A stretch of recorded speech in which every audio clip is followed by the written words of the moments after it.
ගැරි ගිල්මෝ කියන්නේ බොහොම දරුණු අපරාධකාරයෙක් ඇමරිකා එක්සත් ජනපදයේ හිටපු. වයස අවුරුදු 14 වගේ කාලේ ඉඳලම යාළුවෝ රැලක් එක්ක එකතු වෙලා වාහන හොරකමේ ඉදිච්ච කෙනෙක්. පස්සේ කාලෙක මෙයා සිරබාරයට පත් වෙනවා දරුණු ගණනේ අපරාධ කිහිපයකට. මිනි මැරුම් එකක්, ආයුධ සන්නද්ධ රොබරීස් 3ක්, ඊට අමතරව දරුණු වද හිංසා වගේ දේවල් කරලා ඒ වගේ අපරාධ 2කට. මෙයා සිරගෙය ඇතුළතින් බොහොම වයලන්ට් කැරක්ටර් එකක්, බොහොම දරුණු කැරක්ටර් එකක්. ඒ නිසා පස්සේ කාලෙක මෙයාට මරණීය දණ්ඩනය නියම වෙනවා රාජ්‍යයේ අන පරිදි. බටයන් පිරිසක් මොහොම ඉස්සරහා තියලා වෙඩි තියලා තමයි ගැරි ගිල්මෝව ඝාතනය කරන්නේ, එක්සිකියුට් කරන්නේ. එයාගේ අන්තිම වචනේ තමයි, අන්තිම කියපු දේ තමයි, වදන තමයි let's do it කියලා. let's do it. මේ 1977 තමයි එයාව එක්සිකියුට් කරන්නේ. අපි දැන් අවුරුදු 11ක් එතනින් ඉස්සරහට එනවා 1988ට.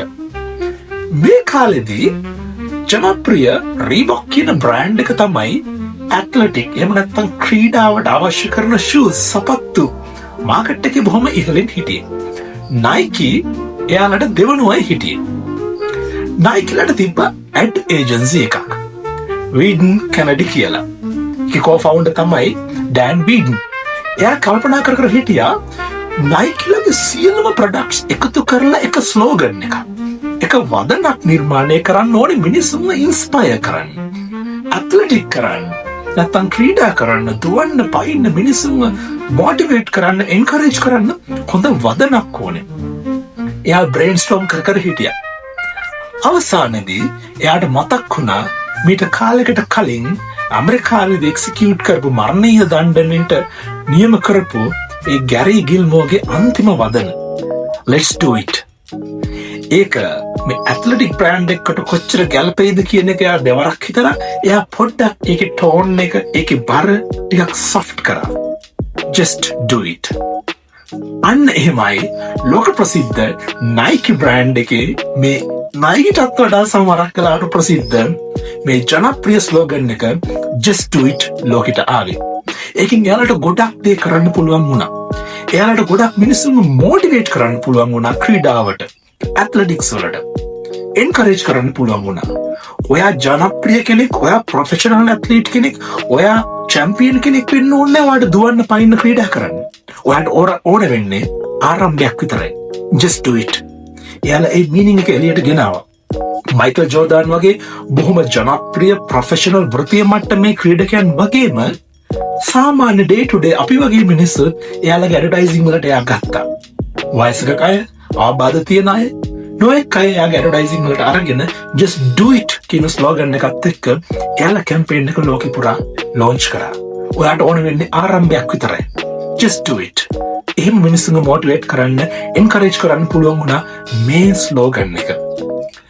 එතනින් අවුරුදු 10ක් විතර යන ඩිකේඩ් එකකදී මෙයාලගේ බිස්නසස් ලෝකෙ පුරා මිලියන 860ක විතර ඉඳලා ඩොලර් බිලියන 9.2ක් දක්වා වැඩි වුණා.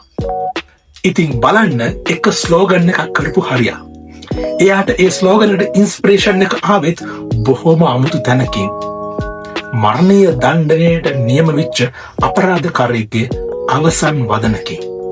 let's do it, just do it බවට පත් වුණා. ඔයාගේ බිස්නස් එකට ඉන්ස්පිරේෂන් එක ඔයාට එන්නේ කොයි තරම් අඳුරු තැනකින්ද කියලා ඔබ දන්නේ නැතුව ඇති.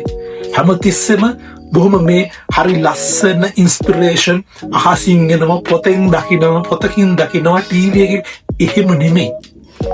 ඔයා නොහිතන තැන්වලින් ඔයාගේ බිස්නස් එකට ඉන්ස්පිරේෂන්ස් එන්න පුළුවන්. බිස්නස් කරන කෙනෙක් ඒ වගේ අවධානයෙන් ඉන්න ඕනේ. අනිත් පැත්තෙන් ස්ලෝගන් එකක් ගත්තොත් ඔයාලා ඒ ස්ලෝගන් එක මීන් කරන්න ඕනේ. ඒකේ තේරුම වෙනුවෙන් පෙනී හිටින්න ඕනේ.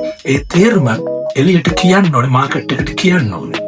just do it කරා වගේ. ඔයා ඉන්නෙත් පුංචි බිස්නස් එකක නම් මේ වගේ පුංචි මාකටිං ටැක්ටික්ස් ඔයාට විටින් විට දැනගන්න පුළුවන් වෙයි මේ TikTok channel එකත් එක්ක එකතු වෙලා හිටියොත්. තීරණය ඔබ අතේ. just do it.